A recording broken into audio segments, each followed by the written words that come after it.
Today on Across the Fence, we have a breathtaking array of handmade quilts to show you as I talk with quilters about their work and the upcoming Vermont Quilt Festival. Good afternoon, and thanks for joining us across the fence. I'm Fran Stoddard. The Vermont Quilt Festival is the oldest and largest in New England. It is celebrating its 43rd year. The doors to the festival open this Wednesday, June 26th at the Champlain Valley Expo in Essex Junction. It runs through Saturday, June 29th. In addition to quilts, the festival offers a series of classes and contests and antique quilt appraisals. To learn more, I'm joined by our first guest, Marty Del Nevo, and she is the festival chair, and of course she's a quilter herself. Welcome, and thank you so much for being here. Oh, thanks for having us, Fran. So why don't you start us off with a little bit about the history of the festival and how it got to be where it is now? Well, the festival actually started in 1977. Richard Cleveland was the first person who started the festival, and it started actually as a quilt show. Oh. And there were quilts and some antique quilts. The following year, in '78, they started with contest quilts, and we've been doing that every year. Wow. And shortly after that, they started to add classes, which we have an array of as well. And in 2006, I believe, was the last year that it was held in Northfield. And in 2007, we moved to the Champlain Valley Expo. Wow, fantastic. Yeah. So about how many people go through this? Oh, thousands. I would say thousands. Thousands. Yeah. 3,000 easily. Wow. 7,000. A lot. I never stood at the door and counted. And the dates are a little changed. It's not on Sunday. It's Wednesday through Saturday. Right. Now. Right. It starts on Wednesday, the 26th, and it runs through Saturday, the 29th. Okay, fantastic. Okay. And we want to bring on a few other quilters. We're joined by other members of the festival committee. We have Rachel Arnold and Caitlin Delano. So a little bit about the features of the festival. So let's start with you, Rachel, about the contests and some of the things that go on there. So as Marty mentioned, contest has been one of the mainstays of the festival since almost its inception. We have we have about 260 quilts. Most of those are adult quilts. We also have a youth contest. Wow. And new for this year, we really try to encourage the kids to continue quilting over the years, and so we've introduced a new ribbon for new returning young quilter, separate from our best young quilter ribbon. Wow, fantastic. And that's 260. Those are entered into the contests. They are, yes. And there are other quilts as well. They're judged by a panel of 3 judges, and wow. Everybody gets some notes. Okay, and Caitlin, tell us about the exhibits. Yes, that people can find there. We've got quite a few exhibits as well, along with the contest quilts. There's an antique quilt exhibit, Quilted Treasures of New York, from Sharon Waddell, that explores different patterns to the region. So her collection will be flying from the ceiling, which is very exciting, and also you can go up and see the exhibit up close too on the floor. We also have art quilt exhibit, journeying from traditional to abstract quilts, from Maria Lau, and she's actually from Jericho, Vermont, so we're very excited to have her, feature her. And our modern exhibit is from Eliza Hardy Jones, who is a musician and quilter.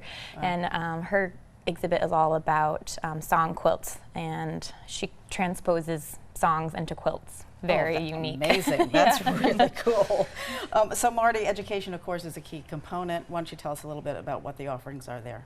Oh, we have many, many, many classes this year. Many openings still. People are still interested in signing up.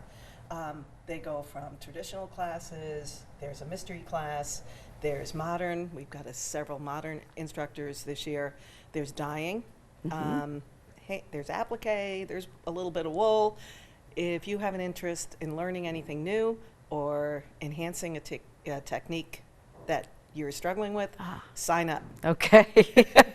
and Caitlin, there are other things. There are also like gallery talks, and what have we missed? Yes, that's also there's offered. a lot of great programming throughout the day as well. So the gallery talks are given by the exhibitors, and those are free, and you can just catch one of those. Those happen 3 times a day. We also have some great lectures. Those are available for purchase tickets, or those are ticketed event. And yeah. Can people go online to get those tickets in advance, or you Those get them you when can grab at the door. You grab them at the Yep. door. Okay. And you have lots of volunteers helping you with this. Yes. Yeah, and we need volunteers. Yes. We need more volunteers. Okay, so it isn't just a board that of 8 people that put this together. We need the hundreds of people that come out and do spend 4 hours, 10 hours, 20 hours, and there's for volunteering there's benefits. 4-hour volunteers, 4 hours or more, they're able to sign up a little earlier for classes next year, and 20 hours or more, they get even earlier. And they can go to the Vermont Quilters Festival website now to volunteer? Oh, absolutely. Just Okay. go to vqf.org, select volunteers, and put your name in. All right, terrific. And there's where it is. It's just vqf.org. Org. Awesome. So let's take a look at some of these beautiful quilts we have here in front of us. So let's start with this one right in the middle. This is just lovely. This Caitlin? quilt is by Laura Clements, and she has used some really beautiful Liberty of London fabrics in this quilt. There are some cotton lawns, absolutely beautiful, and the quilting on this is also phenomenal, done by Carrie Zizza. It is. And is it all Liberty of London or mostly? It is part of all, yes. Mhm. That was part of her theme. Fabulous. So let's look at this traditional one. Yeah, let's move these off so we can get to as many of these as possible. What do we have here?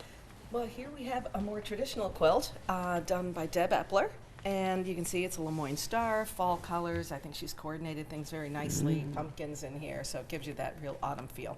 Yeah, it's just stunning. Okay, let's move that. And I love, the backing is wonderful too. Is there a tradition behind what people use, or not necessarily? It's usually Not necessarily. Okay. Some people like to have a very solid back that matches the front, and other people, it's another side to be creative okay. with. All right, and then let's move these over. Actually, why don't we just talk about these while we have them right here? Okay. I brought these along as examples of art quilts that I've had these entered in. These are mine. I entered them into the show, and it's basically fabric and then with a lot of thread put on top of it in order to draw the Yeah, they're stones and really- make the grass or make the flowers. Right, or these shadows. This is all thread. All thread. All And- thread. And, that, And that this is all flower's- thread. Yes. Beautiful. Yeah. Wow. The flower was painted with acrylic paints and then thread painted. Right. And I take it people would hang these? Yes. Even frame them? Yes. These are for decoration. Okay, awesome. They are just gorgeous. Wow, that's new. So, back over to this one. Okay. Talk about this. This is also mine. This is a traditional pattern that I did in all K-facet fabrics, light and dark. So this is a curved log cabin, and I thought it had kind of an Art Deco feel, so I did an Art Deco quilting design on it. So when you say curved log cabin, what makes it that? Well, when you hold it up, it actually looks like it curves in on itself. So it gives you the illusion, even though it's all Wow. square. Oh, that's because of the placement of these being off center. of these squares. Of these red dots, the red squares. Okay, that is Yeah. fantastic. Wow, beautiful. And then we have this other beautiful one here. We keep revealing more. Here you go. Oh gosh, I feel.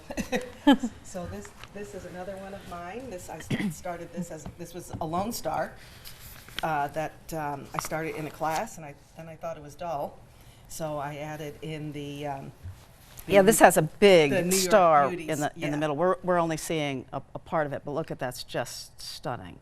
Wow. So go ahead. Sorry. Oh no, that's Marty. okay. So I added the New York Beauty blocks in there in order to give it kind of a feel of a sun and the stars. This down here, so Yeah. we can. And let's I make sure that there we go. and Babette Coons quilted it for me, and she kept the planet and solar system theme going in her quilting. That's really stunning. And this border is also Beautiful, right? The border, this border here, this the diagonal border, is the leftover pieces from the star, believe it or not. Yeah, And then what a good idea. then I made some more New York Beauty squares, Right. just the spiky things. Okay, fantastic. We can move that off. Let's go to this very modern one. What do we have here? This is this a quilt beautiful quilt. was created by Trista Ringer and hung. So every year, one of the solid fabric companies puts out a color of the year. And a few years ago, it was highlighter, so this exceptionally bright neon yellow. Right. And Trista challenged herself to do something with that, but you can tell she wanted to tone it down a little bit with some of these neutrals. And so this came together. I believe she just started putting things together and So are to see what she geometrics thought. popular now? Is this where They a lot of people are. are going? Yeah. One of the large hallmarks of modern quilting is doing something a little more geometric, a little less block-based than some of the more traditional quilts. Also things like straight line quilting, you'll see a lot in more modern quilts. Right. Okay. Beautiful. And then again, the back of this Oh, is the almost a back is quilt so in and of clever. itself. Right. That's wonderful. Yeah, we can hold this up for a minute. So that's just along the top here. Yeah. I love the way quilts can be reversible. Okay, what do we have here? So this is another modern quilt. This one was mine. It was in the show a couple years ago as well. Beautiful. It probably won't come across on TV screen, but it says human in there. Playing with words is a lot of fun in quilts and it says is human. becoming a little more trendy. Oh, that's beautiful. So, okay. but again, we have a lot of the straight line quilting and the bright colors and all of that. Great. And we have about just a minute. Which one is the one that's being auctioned off? Well, this is a little bit different. So Right. just quickly, what style is this? This is a much more traditional quilt. Caitlin, I think you know more about this one. This one is made by Sandra Morris, and I believe she did all of this by hand. That's really amazing. They're cathedral And then windows. Yeah. cathedral windows. And then this is being auctioned off. This is the 2019 Rattle Bolt, done Okay. by Colette Kaiser. Our last one here. Beautiful. Provence. Wow. Okay. Well, thank you, the three of you, so much. And back up, Caitlin, Rachel, and Marty. Have a fabulous show, and we will be back. Don't forget, as we mentioned, the festival begins this Wednesday, the 26th, and runs through Saturday, June 29th. It's at the Champlain Valley Expo in Essex Junction. You can get more information, including scheduling for classes and appraisals, by going to the website vqf.org. That's vqf.org. And once again, thank you for joining all of us across the fence, and thanks for coming in. Thanks for having us. I'm Fran Stoddard.